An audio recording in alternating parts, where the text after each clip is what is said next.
नमस्कार सांगमाने आज मु बनाऊँगी मुहा पिठा से प्रथमे अरुआ चाउल बिरी डाली को भल भाव धोई 4-5 घंटा बतुराई नहीं से अल्प मेथी दाना भिजाई देइथिली तापरे एहाकू पेस्ट करी 4-5 घंटा फर्मेट पाई रखी देइथिली। एहा भल भाव फर्मेट हो जाइछि। सेथिरे नड़िया को काटी नेली, पीनट्स केसुआनट किसमिस अल्प लुण खांड पाउडर बा आपण माने गुड़ पाउडर चीनी मध्य नहीं पारिबे। नहीं भल भावरे मिक्स करदेली।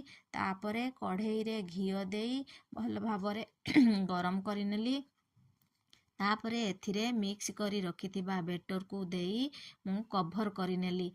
10 मिनिट परे एहाकू पुणी पलटाई देली। पुणी 10 मिनिट परे काढ़ी देखिली पिठाटी हुई जाइछि। एहा स्लो फ्लेम रे करिवे।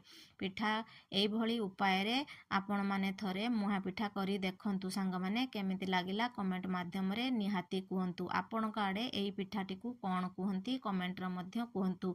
फेसबुक रे देखुथिले मो चैनल टी को लाइक शेयर फॉलो करिवे। यूट्यूब रे देखुथिले लाइक शेयर सब्सक्राइब निहाती करिवे। रहउची सांग माने जय जगन्नाथ।